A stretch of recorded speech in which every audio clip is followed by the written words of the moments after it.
ओम। प्रिय विद्यार्थियों, आज की कक्षा में आप सभी का बहुत बहुत स्वागत और अभिनंदन है। इन कक्षाओं के माध्यम से हम मानव शरीर की संरचना के विषय में और मानव शरीर की आंतरिक क्रियाओं के विषय में अध्ययन कर रहे हैं। पिछली कक्षा में हमने मानव शरीर के महत्वपूर्ण तंत्र, तंत्रिका तंत्र, नर्वस सिस्टम के विषय में अध्ययन किया था और हमने ये जाना था कि मानव शरीर का सबसे उत्कृष्ट अंग मस्तिष्क तंत्रिका तंत्र का ही भाग होता है और तंत्रिका तंत्र मानव शरीर के सभी तंत्रों में सबसे श्रेष्ठ, सबसे अधिक महत्वपूर्ण तंत्र होता है, जिसका कार्य हमारी सभी ऐच्छिक और अनैच्छिक क्रियाओं का, आपको स्मरण होगा 3 बिंदु मैंने वहां पर यूज किए थे। पहला था नियंत्रण करना, दूसरा था नियमन करना और तीसरा बिंदु था समायोजन करना। तंत्रिका तंत्र शरीर का वह महत्वपूर्ण तंत्र होता है जो हमारे सभी ऐच्छिक और अनैच्छिक क्रियाओं का नियंत्रण, नियमन और समायोजन करने का महत्वपूर्ण कार्य करता है। पूर्व की कक्षा में ही मैंने आपको समझाया था, मानव तंत्रिका तंत्र की मूलभूत रचनात्मक और क्रियात्मक इकाई न्यूरॉन कहलाती है। न्यूरॉन्स के आपस में मिलने से पूरे तंत्रिका तंत्र का निर्माण होता है और यह तंत्रिका तंत्र एक जाल के रूप में हमारे पूरे शरीर में एक अविच्छिन्न जाल के रूप में फैला होता है। इसकी सबसे महत्वपूर्ण विशेषता होती है कि इसकी कोशिकाएं बाह्य वातावरण से संवेदनाओं और प्रेरणाओं को ग्रहण कर लेती है और उसकी सूचना मस्तिष्क तक पहुंचाती है।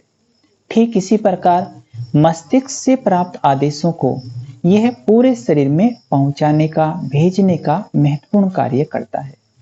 हमने पूर्व की कक्षा में तंत्रिका तंत्र के वर्गीकरण को पढ़ा था। हमने स्पष्ट किया था मनुष्य का तंत्रिका तंत्र 3 भागों में विभाजित होता है। सबसे पहले केंद्रीय तंत्रिका तंत्र, इसका दूसरा पार्ट था परिसरीय तंत्रिका तंत्र और इसका तीसरा महत्वपूर्ण भाग था, वो था स्वायत्त तंत्रिका तंत्र। मैंने पूर्व की कक्षा में ही आपको समझाया था कि केंद्रीय तंत्रिका तंत्र के 2 महत्वपूर्ण भाग होते हैं। इसका प्रथम भाग होता है मानव मस्तिष्क और केंद्रीय तंत्रिका तंत्र का दूसरा महत्वपूर्ण भाग होता है, वो होता है मेरुरज्जु या स्पाइनल कॉर्ड। ठीक इसी प्रकार परिसरीय तंत्रिका तंत्र के भी 2 भाग होते हैं। सबसे पहले आता है मस्तिष्क से निकलने वाली 12 जोड़ी क्रेनियल नर्व्स और ठीक इसी प्रकार मेरुरज्जु से निकलने वाली 31 जोड़ी 31 पेयर्स तंत्रिकाएं, मेरु तंत्रिकाएं, ये प्रासरीय तंत्रिका तंत्र के भाग होते हैं। इसका जो तीसरा महत्वपूर्ण भाग होता है स्वायत्त तंत्रिका तंत्र, उसके भी 2 भाग होते हैं। पहला होता है अनुकंपी तंत्रिका तंत्र जो उत्तेजित अवस्था में क्रियाशील होता है और इसका दूसरा भाग होता है जिसे कहते हैं प्रानुकंपी तंत्रिका तंत्र, पैरासिम्पैथेटिक नर्वस सिस्टम। हमने पिछली कक्षा में अध्ययन किया था केंद्रीय तंत्रिका तंत्र के विषय में। केंद्रीय तंत्रिका तंत्र के 2 भाग होते हैं, पहला मस्तिष्क और दूसरा मेरुरज्जु। हमने मस्तिष्क के 3 महत्वपूर्ण भागों अग्रभाग, मध्य भाग और पश्च भाग के विषय में अध्ययन किया था। ठीक इसी प्रकार हमने स्पाइनल कॉर्ड, मेरुरज्जु के विषय में भी पूर्व की कक्षा में अध्ययन किया था। मुझे इस संदर्भ में आपको यह आग्रह भी करना है कि आपको जो जो भी महत्वपूर्ण बिंदु वहां पर लगते हैं उनको आप अच्छी प्रकार नोट करते हुए और इस विषय को आप गहराई से अध्ययन करें। इस विषय का बहुत गहरा संबंध आने वाली परीक्षाओं के साथ होता है, चाहे यूजीसी नेट का एग्जाम हो, चाहे पीएचडी का एग्जाम हो। तंत्रिका तंत्र में से बहुत सारे प्रश्न परीक्षाओं में पूछे जाते हैं। इसके साथ साथ तंत्रिका तंत्र हमारे शरीर का इतना महत्वपूर्ण एक सिस्टम होता है कि इसका प्रभाव हमारे शरीर के सभी सिस्टम्स पर, अन्य सभी तंत्रों पर होता है। तो आज की कक्षा का आरंभ हम करते हैं तंत्रिका तंत्र के दूसरे भाग परिसरीय तंत्रिका तंत्र के साथ। जैसा मैंने आपको स्पष्ट किया, परिसरीय तंत्रिका तंत्र के अंतर्गत मस्तिष्क से निकलने वाली 12 जोड़ी क्रेनियल नर्व का वर्णन आता है और ठीक इसी प्रकार स्पाइनल कॉर्ड से निकलने वाली 31 जोड़ी स्पाइनल नर्व का वर्णन परिसरीय तंत्रिका तंत्र के अंतर्गत आता है। मैं यहाँ पर आपको थोड़ा सा स्पष्ट करना चाहता हूँ, तंत्रिका किसे कहते हैं? तंत्रिका होती है एक ऐसी रचना जो संवेदनाओं को ग्रहण करती है और उन संवेदनाओं को पहुंचाने का, एक स्थान से दूसरे स्थान पर ले जाने का कार्य करती है। इस प्रकार तंत्रिकाओं के 3 प्रकार होते हैं, 3 वर्ग होते हैं। पहला होता है, फर्स्ट इसमें आता है, वो होता है संवेदी तंत्रिकाएं। संवेदी तंत्रिकाएं, सेंसरी नर्व। इन तंत्रिकाओं की विशेषता होती है कि इनमें बाह्य वातावरण से संवेदनाओं को ग्रहण करने की क्षमता होती है। मैं एक बार पुनः आपको स्पष्ट करता हूं। तंत्रिका वह रचना होती है जो विशेष गुणों से, विशेषताओं से युक्त होती है। सबसे पहली विशेषता होती है ऐसी तंत्रिकाएं जो संवेदनाओं को, प्रेरणाओं को ग्रहण करने का कार्य करती है, उन्हें संवेदी तंत्रिकाओं की संज्ञा दी जाती है। इसका दूसरा प्रकार होता है, उन्हें कहते हैं मोटर नर्व या प्रेरक तंत्रिकाएं। इनकी विशेषता होती है कि ये संवेदनाओं को एक स्थान से दूसरे स्थान पर ले जाने का, ट्रांसपोर्ट करने का कार्य करती है। इनकी इस विशेषता के कारण इन्हें मोटर नर्व या प्रेरक तंत्रिकाएं कहा जाता है।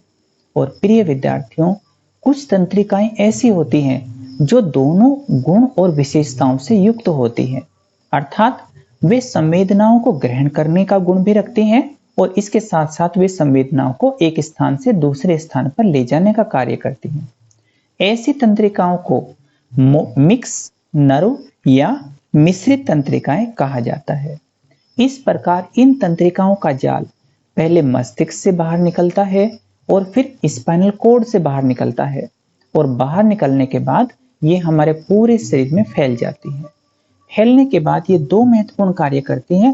पहला, संवेदनाओं को ग्रहण करना, और दूसरा, जो संवेदनाएं ग्रहण की है उन्हें वापस स्पाइनल कॉर्ड तक और मस्तिष्क तक पहुंचाने का कार्य इन तंत्रिकाओं के द्वारा किया जाता है। हमारा यहाँ पर अध्ययन का विषय है, हम परिसरीय तंत्रिका तंत्र का अध्ययन कर रहे हैं। परिसरीय तंत्रिका तंत्र के अंतर्गत मस्तिष्क से बाहर निकलने वाली 12 जोड़ी क्रेनियल नर्व का समावेश होता है। मैं बहुत महत्वपूर्ण बिंदु है, एक बार पुनः आपको समझाता हूं।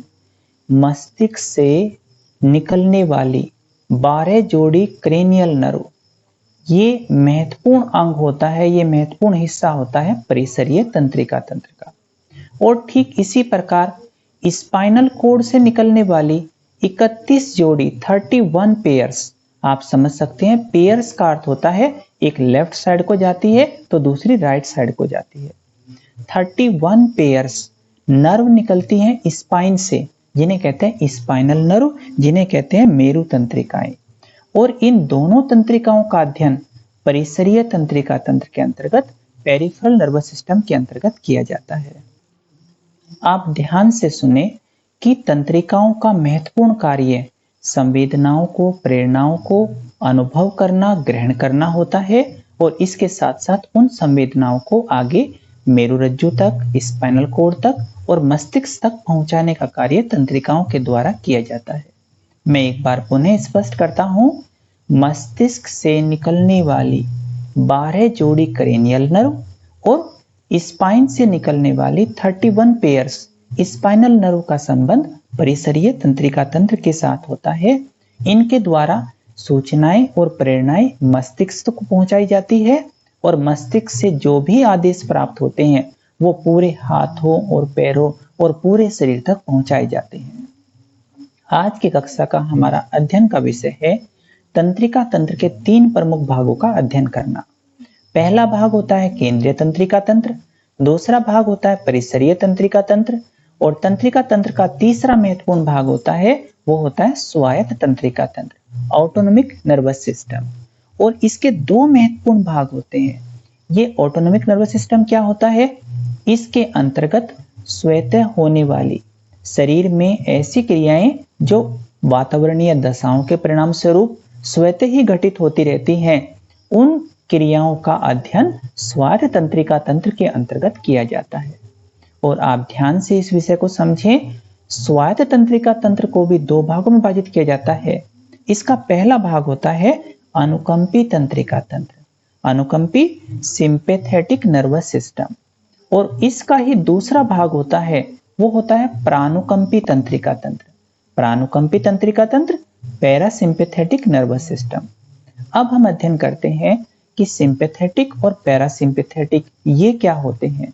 मैं आपको समझाना चाहता हूं, आपके सिलेबस का, आपके छठे ब्लॉक का ये महत्वपूर्ण बिंदु है, जिसमें हमें अनुकंपी तंत्रिका तंत्र और प्राणुकंपी तंत्रिका तंत्र, इन दोनों के विषय में जानना है, अध्ययन करना है। तो हम पहले अध्ययन कर रहे हैं, हमारा पहला बिंदु आता है अनुकंपी तंत्रिका तंत्र। अनुकंपी तंत्रिका तंत्र के विषय में मैं आपको समझाना चाहता हूं कि जब हम सक्रिय होते हैं, एक्टिव होते हैं, तो उस समय पर ये तंत्रिका तंत्र का ये भाग क्रियाशील होता है। उस समय पर ये तंत्रिका तंत्र का भाग क्रियाशील होता है, और जब ये क्रियाशील होता है तो इसके निम्नलिखित इसके परिणाम होते हैं, इसके निम्नलिखित कार्य होते हैं, और इसको हम, इसका सबसे पहला प्रभाव होता है कि जब भी अनुकंपी तंत्रिका तंत्र क्रियाशील होता है तो रक्त वाहिनियों में सिकुड़न उत्पन्न होती है, जिसके परिणाम स्वरूप रक्तचाप और हृदय की गति बढ़ जाती है, जिससे शारीरिक उत्तेजना बढ़ जाती है। इसका दूसरा प्रभाव होता है, जब भी अनुकंपी तंत्रिका तंत्र क्रियाशील होता है तो श्वेत ग्रंथियां, स्वेट ग्लैंड, इनकी क्रियाशीलता बढ़ जाती है, जिससे अधिक मात्रा में पसीना उत्पन्न होता है। इसका तीसरा प्रभाव होता है, जब भी अनुकंपी तंत्रिका तंत्र क्रियाशील होता है तो पाचन क्रिया धीमी पड़ जाती है। और आप देखना, हम जब भी फिजिकली ज्यादा एक्टिव होते हैं तो उस समय हमें भूख की अनुभूति नहीं होती। हमें यही इसको समझना है कि ये प्रभाव होता है अनुकंपी तंत्रिका तंत्र के क्रियाशील होने का। जब अनुकंपी तंत्रिका तंत्र क्रियाशील होता है तो पाचन क्रिया मंद हो जाती है, और पाचन क्रिया मंद होने के साथ साथ भूख कम हो जाती है, अथवा हमें भूख की अनुभूति नहीं होती है। इसके साथ साथ शरीर में ग्लाइकोजन ज्यादा मात्रा में टूटकर ग्लूकोज की मात्रा को, रक्त शर्करा को बढ़ा देता है, जिससे शरीर में ऊर्जा की कमी नहीं होती, बल्कि पर्याप्त मात्रा में ब्लड शुगर और ग्लूकोज विद्यमान रहता है।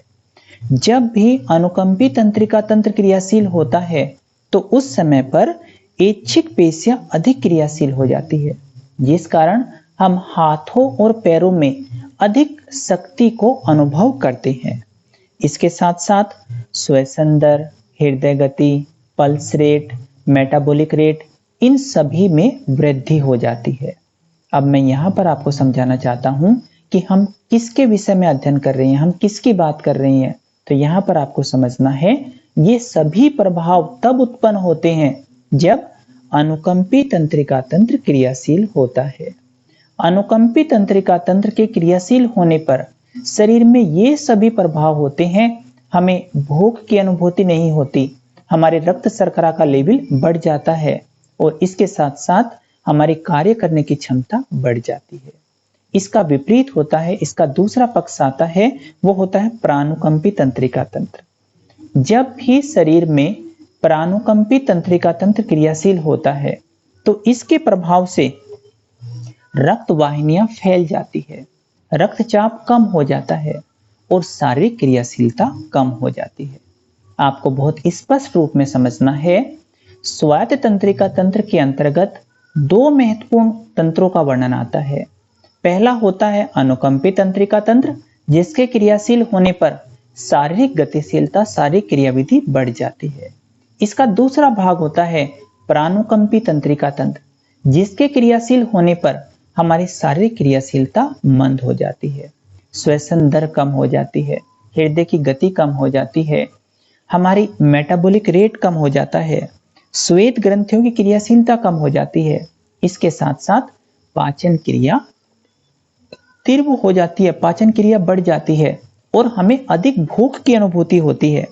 पाचक रसों का स्रावण बढ़ जाता है, जबकि हाथों और पैरों की ऐच्छिक पेशियों की क्रियाशीलता कम हो जाती है। यहाँ पर हमें एक बिंदु को और समझना है कि हमारे शरीर में अनुकंपी और प्राणुकंपी ये दोनों आपस में मिलकर, इन दोनों के समायोजन से ही हमारा जीवन की क्रियाएं और हमारे दिन भर की क्रियाशीलता, हमारा प्रतिदिन का एक सामान्य व्यवहारिक हमारा जीवन चलता रहता है। जैसे मैं आपको यहाँ पर थोड़ा समझाना चाहता हूँ, रात्रि काल में जब हम सोने जाते हैं तो हमें नींद तभी आती है जब हमारा प्रानुकंपी तंत्रिका तंत्र क्रियाशील होता है, और सुबह हम क्रियाशील तभी होते हैं जब हमारा अनुकंपी तंत्रिका तंत्र क्रियाशील है। यहाँ पर इसको मैं एक उदाहरण से भी आपको स्पष्ट करता हूं कि यदि रात्रि काल में अनुकंपी तंत्रिका तंत्र क्रियाशील है तो हम उस समय पर हमें नींद नहीं आती है, जबकि इसके विपरीत यदि प्रातःकाल सोकर उठने पर भी हमारा प्रानुकंपी तंत्रिका तंत्र क्रियाशील है तो हम हाथों और पैरों में शक्तिहीनता को अनुभव करते हैं। इस प्रकार समय समय पर अनुकंपी का क्रियाशील होना भी आवश्यक है और ठीक इसी प्रकार प्रानुकंपी तंत्रिका तंत्र का क्रियाशील होना भी आवश्यक है, जिससे हमारी सारी ऐच्छिक और अनैच्छिक क्रियाएं नियंत्रित, नियमित और संयमित होती है। प्रिय विद्यार्थियों, ये बहुत गहन अध्ययन का विषय है। इसको हम जितने गहराई से अध्ययन करेंगे, जितना हम इसको ध्यानपूर्वक समझेंगे, उतना ही ये विषय हमारे समझ में आता है। मैंने अभी आपको बहुत एक महत्वपूर्ण बिंदु समझाया कि जब भी हम फिजिकली क्रियाशील होते हैं वो परिणाम होता है अनुकंपी तंत्रिका तंत्र का, और जब हम आलस्य में होते हैं, निद्रा में होते हैं, वो परिणाम होता है प्रानुकंपी तंत्रिका तंत्र का। तो हमें यहाँ पर यह समझना चाहिए कि समय पर अनुकंपी तंत्रिका तंत्र का क्रियाशील होना बहुत आवश्यक है, जबकि इसके विपरीत कुछ समय पर कुछ परिस्थितियों में प्रानुकंपी तंत्रिका तंत्र का क्रियाशील होना भी हमारे लिए आवश्यक होता है। ऐसा होने से हमारी मेटाबॉलिज्म और हमारी जैविक क्रियाएं जैसे भूख, नींद, प्यास, ये सारी क्रियाएं सुव्यवस्थित रूप से बनी रहती हैं। इस प्रकार हमने इस कक्षा के माध्यम से तंत्रिका तंत्र के 3 महत्वपूर्ण भागों केंद्रीय तंत्रिका तंत्र, परिसरीय तंत्रिका तंत्र और स्वायत्त तंत्रिका तंत्र के विषय में अध्ययन किया। आज मैं आपको एक अन्य विषय के ऊपर थोड़ा समझाना चाहता हूं, और यहाँ पर आता है कि तंत्रिका तंत्र पर योग का क्या प्रभाव पड़ता है। इस विषय को समझने के लिए हमें थोड़ा सा गहराई से अध्ययन करना होगा, सोचना होगा कि तंत्रिका तंत्र पर मन का सीधा प्रभाव पड़ता है। मन में जैसी सोच विचार होती है उसका सीधा संबंध हमारे तंत्रिका तंत्र के साथ होता है। मन में सकारात्मक भाव रहने पर हमारा मस्तिष्क क्रियाशील बना रहता है, जबकि मन में नकारात्मक भाव होने पर हमें सिर दर्द, चिड़चिड़ाहट, घबराहट, बेचैनी और यहाँ तक कि अवसाद और निराशा जैसे गंभीर रोग हमारे जीवन में आने लगते हैं। इस प्रकार मन का सकारात्मक होना ये तंत्रिका तंत्र की क्रियाशीलता के लिए बहुत आवश्यक होता है, और मन को सकारात्मक बनाने का कार्य योग के द्वारा ही किया जाता है। किंतु यदि हम वर्तमान परिप्रेक्ष्य के विषय में अध्ययन करें, यदि हम वर्तमान समय को देखें तो छोटे बच्चों से लेकर युवा तक और वृद्धावस्था तक हर मनुष्य का जीवन तनाव के साथ, हर मनुष्य का जीवन अनेक प्रकार की समस्याओं के साथ घिरा है, जिससे उनका नकारात्मक चिंतन बन जाता है और जिसका गलत प्रभाव, जिसका दुष्प्रभाव हमारे तंत्रिका तंत्र पर आता है। इसी अवस्था में हमारे मन की चंचलता, ऐसी अवस्था में धैर्य का स्तर, ऐसी अवस्था में भाव संवेदनाएं बहुत कम हो जाती है। और यदि हम वर्तमान समय का अध्ययन करें तो हमारे आपसी मतभेद बहुत तेजी से बढ़ते चले जा रहे हैं। दूसरों के साथ हमारा सामंजस्य जो पूर्व काल में बहुत अच्छा होता था, हमारा सामंजस्य अपने परिवार के साथ, अपने मित्रों के साथ, अपने समाज के साथ, हमारा सामंजस्य में बहुत कमी आ रही है। इसके साथ साथ मानवीय गुण कम होने के साथ साथ लड़ाई झगड़ा, अहंकार और ईर्ष्या और द्वेष, इस प्रकार के भाव समाज में बहुत तेजी से बढ़ते जा रहे हैं। यहाँ पर एक महत्वपूर्ण बिंदु आपको समझाना चाहता हूं। योगीराज भगवान श्री कृष्ण ने नरक के 3 द्वार कहे हैं। इसके अंतर्गत आता है काम, क्रोध और लोभ। ये 3 काम, क्रोध और लोभ, इन 3 को योगीराज श्री कृष्ण ने नरक के 3 द्वार कहा है। और यदि आप वर्तमान समय का अध्ययन करें, वर्तमान परिवेश को देखें, तो ये तीनों ही वृत्तियां मनुष्य के जीवन में बहुत तेजी से बढ़ती जा रही है। इन तीनों वृत्तियों पर विजय प्राप्त करने में योग बहुत महत्वपूर्ण भूमिका निभाता है। इसके साथ साथ एक और विचारणीय प्रश्न है। वर्तमान समय में इतनी सारी समस्याएं बढ़ी है, वहीं एक बहुत गहरी समस्या है कि युवाओं का अलग ही अपने सपनों की दुनिया में खोई रहना और यहाँ पर एक नशे की आदत का पड़ जाना। इसके चक्रव्यूह में फंसकर युवा पीढ़ी बहुत तेजी से अपने भविष्य को बहुत अंधकार में और बहुत पतन की गहराइयों में ले जा रही है। ये भी सीधा प्रभाव, इसका भी संबंध तंत्रिका तंत्र के साथ ही होता है। एक स्वस्थ तंत्रिका तंत्र का मनुष्य, एक स्वस्थ मस्तिष्क का मनुष्य, वो कभी भी नशे जैसे नकारात्मक लत में और प्रवृत्तियों में कभी नहीं जाएगा। किंतु वर्तमान समय में यदि आप अध्ययन करेंगे तो ये समस्या बहुत तेजी से समाज में बढ़ती जा रही है और इसके साथ साथ रहन सहन, खान पान, आचार विचार, व्यवहार, उन सब में इतने नकारात्मक परिवर्तन हुए हैं कि उनको देखकर ये लगता है कि यदि वर्तमान पीढ़ी को, यदि युवा पीढ़ी को हमने एक सही दिशा ना दी तो हमारा समाज आगे पतन की गहराइयों में चला जाएगा। और इसी विषय को लेकर अंतर्राष्ट्रीय योग दिवस का आह्वान किया गया और संपूर्ण विश्व में एक मंच पर एकत्र होकर अंतर्राष्ट्रीय योग दिवस का आयोजन किया, जिसका उद्देश्य मनुष्य की नकारात्मक वृत्तियों को, मनुष्य के तंत्रिका तंत्र को स्वस्थ बनाना है, जिसका उद्देश्य मन को स्वस्थ बनाना, मन की वृत्तियों को स्वस्थ बनाना और स्वयं को स्वयं के साथ जोड़ना है। इस प्रकार योग के द्वारा मनुष्य अपने मन को स्वस्थ और सकारात्मक बना सकता है। इस प्रकार योगाभ्यास जैसे यम और नियम का पालन करना, यम और नियम के पालन करने से हमारे तंत्रिका तंत्र पर बहुत सकारात्मक और पॉजिटिव प्रभाव पड़ता है। अहिंसा, सत्य, अस्तेय, ब्रह्मचर्य, अपरिग्रह, शौच, संतोष, तप, स्वाध्याय और ईश्वर प्रणिधान, इनको जीवन में अपनाने से हमारा मन और मस्तिष्क दोनों ही स्वस्थ बनते हैं। दूसरा यहाँ पर बिंदु आता है नियमित रूप से शोधन क्रियाओं का अभ्यास करना। शुद्धि क्रियाओं का अभ्यास करने से भी, जैसे नेति क्रिया का अभ्यास करने से हमारे सभी शीर्ष प्रदेश के रोग, हमारा मस्तिष्क स्वस्थ बनता है। इसके साथ साथ त्राटक क्रिया का अभ्यास हमारे मस्तिष्क पर बहुत लाभकारी प्रभाव रखता है। इसी प्रकार कपालभाति का अभ्यास करने से शरीर से विषाक्त पदार्थ और गंदगियां बाहर निकलती हैं। अर्थ यह है कि षटक्रम की शोधन क्रियाएं मनुष्य के तंत्रिका तंत्र पर बहुत सकारात्मक और लाभकारी प्रभाव रखती है।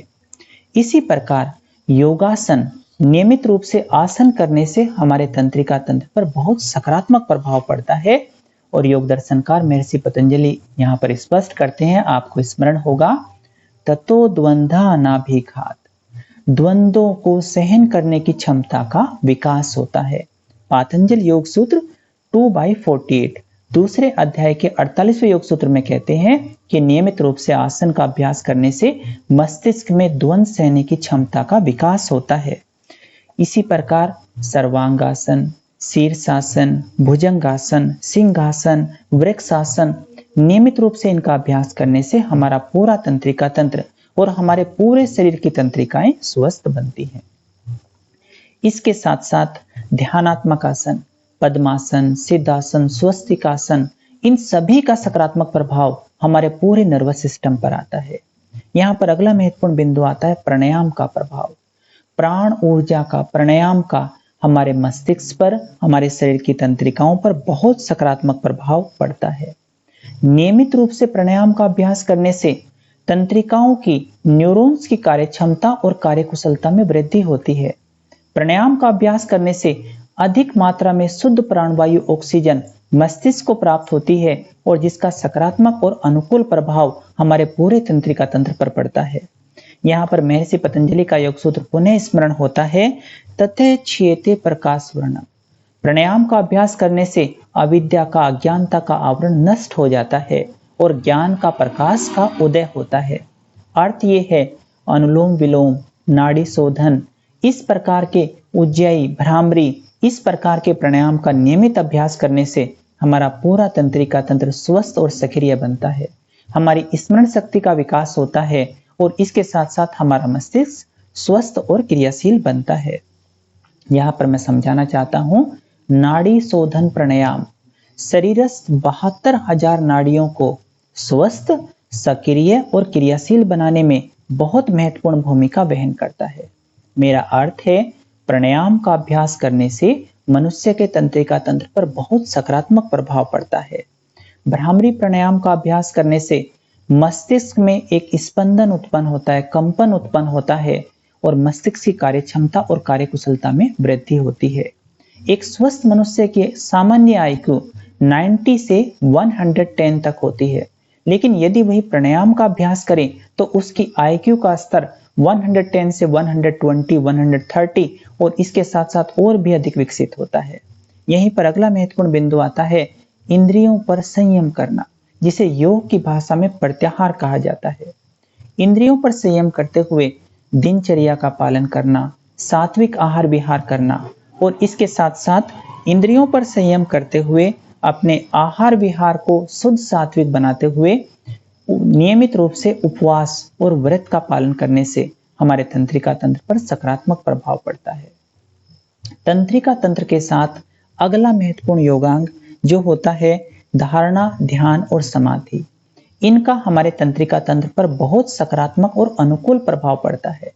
मैं आपको समझाना चाहता हूं, तनाव का तंत्रिका तंत्र पर नकारात्मक प्रभाव पड़ता है, जबकि ध्यान का तंत्रिका तंत्र पर बहुत सकारात्मक प्रभाव पड़ता है।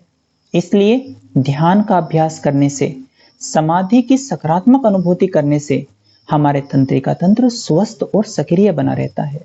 मैं यहाँ पर आपको समझाना चाहता हूँ, यदि नियमित रूप से ध्यान का अभ्यास किया जाए तो हमारी स्मरण शक्ति वृद्धावस्था में भी बहुत शार्प बनी रहती है, बहुत अच्छी बनी रहती है। और यदि हम तनाव में रहते हैं तो बहुत सारी चीजें हम एक स्थान पर रखकर भूल जाते हैं, हमारी स्मरण शक्ति धीरे धीरे कमजोर होना प्रारंभ हो जाती है। यहाँ पर श्वेताश्वर उपनिषद का मंत्र मुझे स्मरण होता है, न तस्य रोगो न जरा न मृत्यु प्राप्तस्य योगाग्नि में शरीरम। अर्थात योग की अग्नि में तपा हुआ शरीर न रोगी होता है, न बुढ़ापा आता है और उसके अंदर से मृत्यु का भय नष्ट हो जाता है। मेरा अर्थ है कि नियमित रूप से योगांगों का पालन करने पर, योगिक क्रियाओं का अभ्यास करने से हमारा तंत्रिका तंत्र बहुत स्वस्थ, सक्रिय, ऊर्जावान और रोग मुक्त बनता है। इसके साथ साथ यहाँ पर एक और महत्वपूर्ण बिंदु आता है, वो आता है पथ्य आहार। हमें तंत्रिका तंत्र को स्वस्थ बनाने के लिए पथ्य आहार का ही सेवन करना चाहिए। विशेष रूप से यहाँ पर आप देख सकते हैं कि ऐसा आहार जिससे हमें पोषण प्राप्त होता है, जैसे ड्राई फ्रूट्स, बादाम का सेवन, अखरोट का सेवन, इसके साथ साथ कुछ ऐसे मौसमी फल और सब्जियां, इनका सेवन करने से हमारा तंत्रिका तंत्र स्वस्थ बनता है।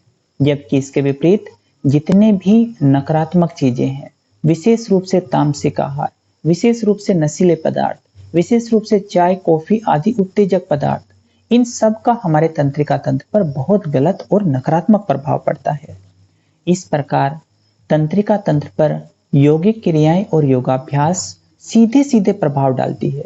जो मनुष्य अपने जीवन में योगांगों का पालन करता है, योगिक क्रियाओं का अभ्यास करता है, उसका तंत्रिका तंत्र स्वस्थ और सक्रिय बना रहता है, उसका स्वयं पर नियंत्रण रहता है। एक बड़ा व्यवहारिक बिंदु आपको समझाना चाहता हूं, हाथों और पैरों में सूक्ष्म कंपन उत्पन्न होने लगता है यदि हम नकारात्मक चीजों का सेवन करते हैं। और यदि हम नियमित रूप से आसन, प्राणायाम और ध्यान आदि क्रियाएं करते हैं तो आप देखते हो हमारे शरीर के ऊपर पूर्ण रूप से नियंत्रण रहता है। प्रिय विद्यार्थियों, यहाँ पर समय की सीमितता होती है। मेरा प्रयास होता है कि मैं कम से कम समय में आपको अधिक से अधिक ज्ञान, आपके विषय को अधिक से अधिक स्पष्ट कर सकूं। लेकिन चूंकि मेरी यहाँ पर बाध्यता होती है, मैंने आज भी आपको एक कमेंट किया था कि हम आज की कक्षा में प्रश्नों पर भी डिस्कस करेंगे, लेकिन चूंकि मुझे लगता है कि आपकी ये वीडियो काफी लंबे समय की हो गई है, इसके बाद जो हमारी कल की कक्षा होगी, हम कल की कक्षा में इससे संबंधित प्रश्न और उत्तर, हम इससे संबंधित क्वेश्चंस को भी मैं आपके साथ में जरूर डिस्कस करूंगा। और इसके बाद जैसे ही हमारा ये पेपर पूरा होगा तो अगले पेपर के रूप में मैं आपको अनुसंधान के विषय में और सांख्यिकी के विषय में, इस विषय में मैं आपको बताऊंगा। आज की कक्षा में आपको किस रूप में अनुभव हुआ या किस प्रकार आप सुधार उसमें चाहते हो, तो उसके संदर्भ में भी आप अपने सुझाव कमेंट्स के रूप में अवश्य दे सकते हो। आपके सुझाव से ही हम अपनी कक्षाओं को और अधिक उन्नत और अधिक अच्छा बना सकते हैं। और आज की कक्षा में सम्मिलित होने के लिए आप सभी विद्यार्थियों का धन्यवाद ज्ञापित करते हुए हम आज की कक्षा को यहीं पूरा करते हैं। कल हम एक नए विषय के साथ, जैसा मैंने आपको बताया है कि इससे संबंधित प्रश्न उत्तर के साथ हम कल की कक्षाओं में और इसके साथ साथ ज्ञानेंद्रियां जो बची हुई है उनको हम कल की कक्षाओं में अध्ययन करेंगे। पुनः आज की कक्षा में सम्मिलित होने के लिए आप सभी विद्यार्थियों का बहुत बहुत धन्यवाद। ओम शांति।